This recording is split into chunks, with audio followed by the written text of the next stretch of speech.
enemy attack is imminent. We should build stronger defenses around our base.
Warning!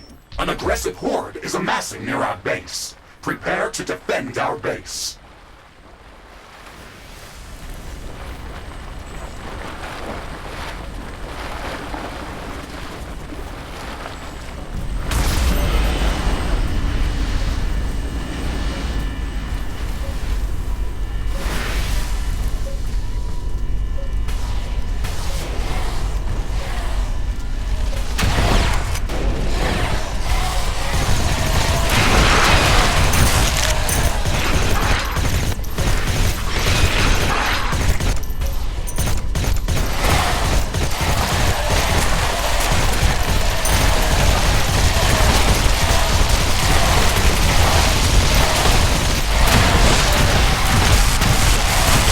Base is under attack.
I'm detecting a massive swarm of creatures heading towards our outpost. We still have some time to prepare. Strengthen our defenses as much as possible. This attack is going to be very strong. The mining operation must have disturbed a lot of them. We're going to need advanced defense towers to repel these creatures. Also, let's not forget about setting up minefields on the critical paths toward our outpost.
can sense the ground shaking. I estimate a few thousand creatures running at our base. They are very close. Prepare yourself, Ashley. We've made all the preparations that we could. Let's go out and meet them.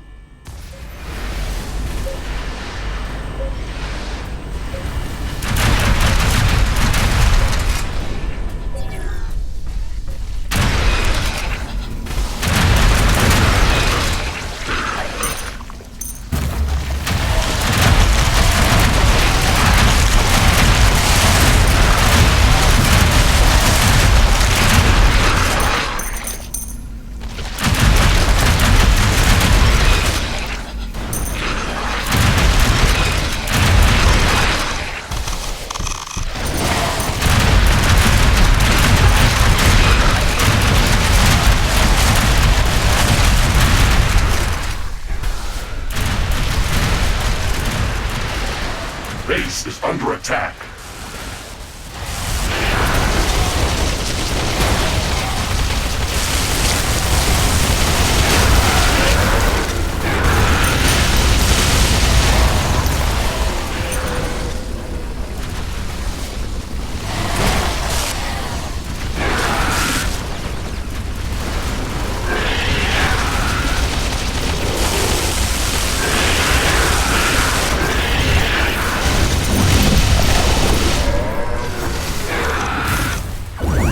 Not detecting any large groups of creatures in the vicinity of our base.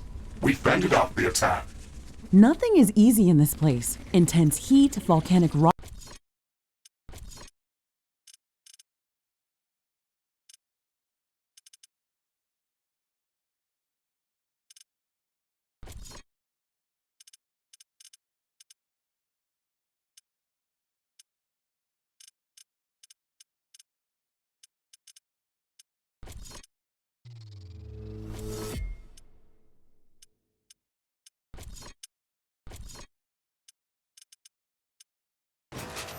Rock bombardment, walking stone giants, and swarms of fire-breathing snakes. Can it get any harder than this?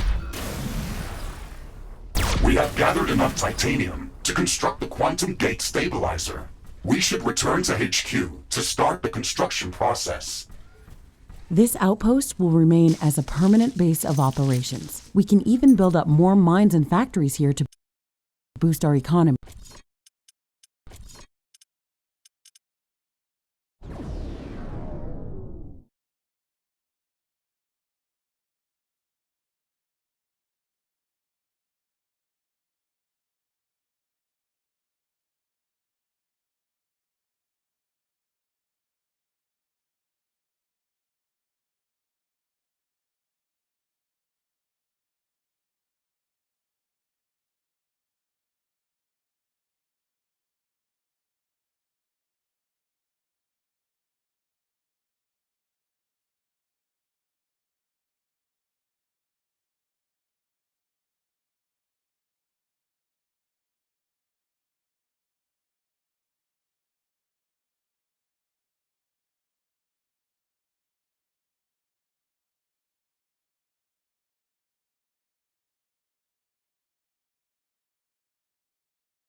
Mr. Riggs, are you seeing this?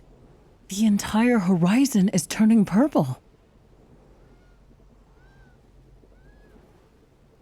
Affirmative, Ashley. It It is a large pollen cloud. My sensors picked it up days ago, but it was not classified as a point of interest.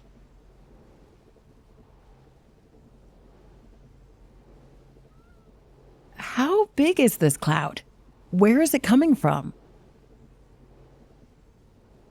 It spans a few hundred kilometers and has been traveling across the continent for at least a few weeks. Its origin is difficult to determine.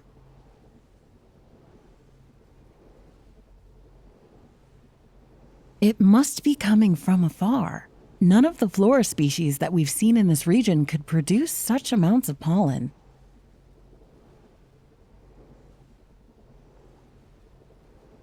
I do not think it could be a threat to our mission, but we can try to gather more data when the cloud reaches our base.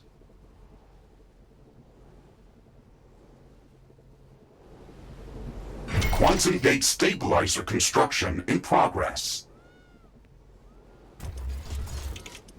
We can't rush this building. I wouldn't want to get scrambled walking through an unstable rift portal. Would anyone want? Ashley, I'm detecting large fast-moving objects within the pollen cloud. They should be flying over our base in a moment.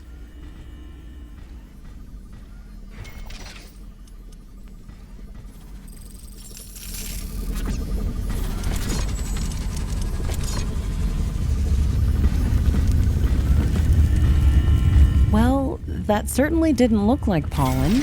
Are you tracking these objects? Affirmative. They should hit the ground close to our base. I marked the estimated landing location on your map.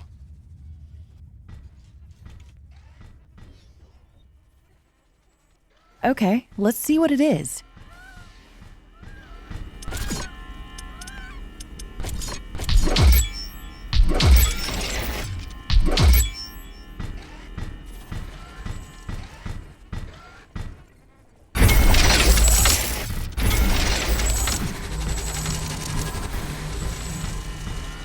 We have power shortages. Connect more power plants.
Wind is coming back. Wind power is returning to normal.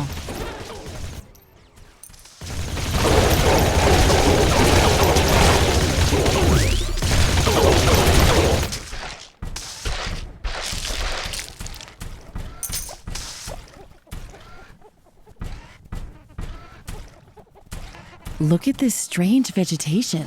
It clearly doesn't belong here.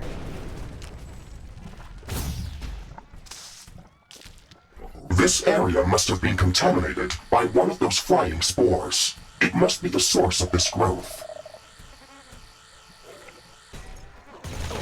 Yes, that sounds obvious. Let's see what we can learn from studying the macrospore in more detail.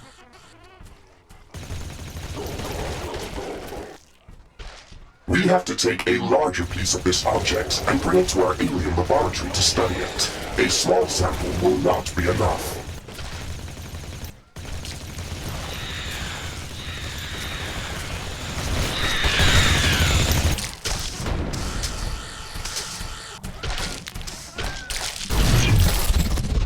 I can transport the sample with the Megasuit's gravity modulator arm extension. Please bear in mind that if we rift jump while holding this object, it will not travel with us.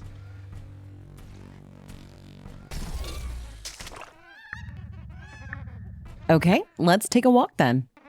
This sample is safe within the force field, but it is going to deteriorate quite quickly if we drop it to the ground.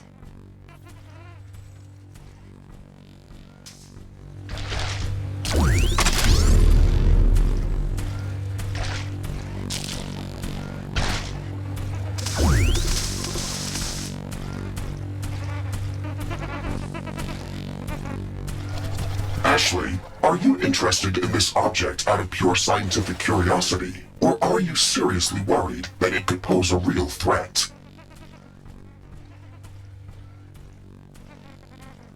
Well, I guess both. I am still really excited about all of the magnificent wildlife that we're experiencing on Galatea every day. I came here as a scientist and as an explorer, and I still feel that way. Although I have to admit, this planet is much more dangerous than I expected. It's like everything has been trying to kill us around every corner, and it's... Okay, we delivered a huge chunk of the macrospore to the Alien Research Lab. Let's see what it can tell us. I have analyzed the pollen in the air and the macrospore sample. The first thing to note is that they were produced by two different species of fungi.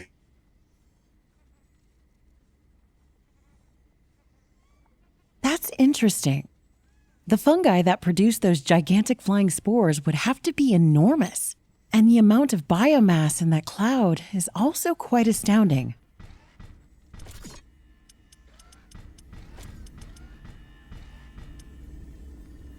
The next thing we have learned is that the large spores feed on the microscopic grains of the pollen cloud. They would not be able to fly very far without it.